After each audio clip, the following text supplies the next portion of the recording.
जम्मू कश्मीर में बर्फबारी और बारिश के बाद अब कोहरे की दस्तक जो है वो दे दी है। कोहरे ने जम्मू में आज सुबह जब लोग अपने घरों से उठे तो उन्होंने देखा कि पूरा शहर जो है वो कोहरे की मोटी चादर में लिपटा हुआ नजर आ रहा था। सुबह के समय में जो विजिबिलिटी थी वो 50 मीटर के आसपास में थी, लेकिन जैसे जैसे सूरज अब चढ़ रहा है विजिबिलिटी थोड़ी सी जरूर बढ़ रही है, लेकिन सूरज देवता ने सुबह से जो है वो दर्शन नहीं दिए हैं। इस समय मैं आपको तस्वीरें अगर दिखाऊं तो ठीक सामने अगर आप देखेंगे तो अभी भी धुंध जो है वो नजर आ रही है और अमूमन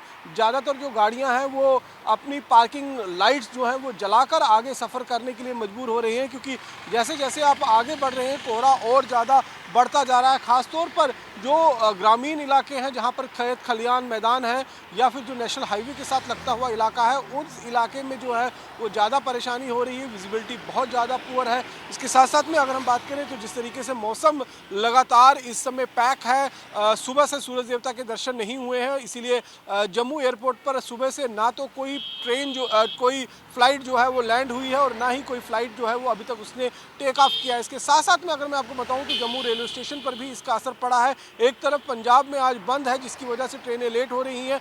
देरी से पहुंच रही हैं, वहीं दूसरी तरफ जो है वो लगातार जो कोहरा है वो कोहरे का असर भी जो है वो ट्रेन की यातायात पर देखने को मिल रहा है। साथ साथ में कश्मीर घाटी में बात करें तो कश्मीर घाटी में जिस तरीके से बर्फबारी हुई है उसके बाद तमाम तरह के जो कनेक्टिविटी थी वो कश्मीर घाटी से कट चुकी थी, लेकिन अब धीरे धीरे वो कनेक्टिविटी रिस्टोर होना शुरू हो चुकी है। कल शाम से जो है वो एयर ट्रैफिक को रिस्टोर कर दिया गया है, यानी कि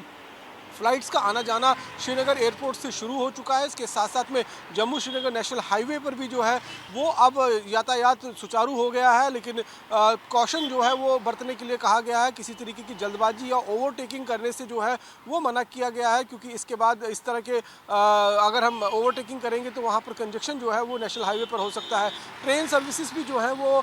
संगलदाम से और बारामूला के बीच में फ़िलहाल रिस्टोर कर दी गई हैं और लगातार जिस तरीके से सर्दी इस समय जम्मू कश्मीर के साथ साथ पूरे उत्तर भारत में पड़ रही है उसका खासा असर जो है वो अब देखना शुरू हो चुका है। 1 जनवरी के बाद यानी कि साल का पहला दिन होगा, उसी दिन जो है एक बार फिर जो है वो वेस्टर्न डिस्टर्बेंस जम्मू कश्मीर के अंदर एक्टिव होगा और उस वेस्टर्न डिस्टर्बेंस के चलते जो है वो निश्चित रूप में बर्फबारी और बारिश का एक और स्पेल जो है वो जम्मू कश्मीर में देखने को मिलेगा। अभी टेम्परेचर जो है वो कश्मीर घाटी में माइनस के अंदर चल रहा है, फ्रीजिंग पॉइंट से नीचे जो है वो लगातार टेम्परेचर बना हुआ है। डल झील जो है वो पूरी तरीके से जमती हुई नज़र आ रही है, पहाड़ जो हैं वो बर्फ़ से लदे हुए नज़र आ रहे हैं और इसी बीच अगर हम बात करें तो जम्मू में भी अब जिस तरीके से सर्दी जो है वो लगातार बढ़ रही है। 5 से 6 डिग्री तक टेम्परेचर जो है वो मिनिमम जम्मू का पहुंच चुका है और लगातार ये टेम्परेचर जो है आने वाले दिनों में और गिरता हुआ नज़र आएगा, क्योंकि जो पहाड़ पर जो बर्फ़ लदी हुई है उससे टकराकर हवाएं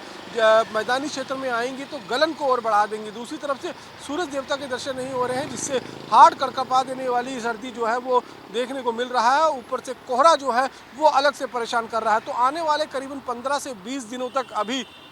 कमावेश स्थिति जो है वो जम्मू कश्मीर के अंदर इसी तरीके से बनी रहेगी। कश्मीर में अभी और स्नोफॉल होगा, जम्मू के आसपास का जो इलाका है वहाँ पर और स्नोफॉल होगा, जिसकी वजह से यहाँ पर जो है सर्दी का प्रकोप और बढ़ सकता है और इसका असर जो है वो पूरे उत्तर भारत में देखने को मिल सकता है। कैमरा पर्सन सुनील के साथ रमन सैनी, इंडिया डेली, जम्मू।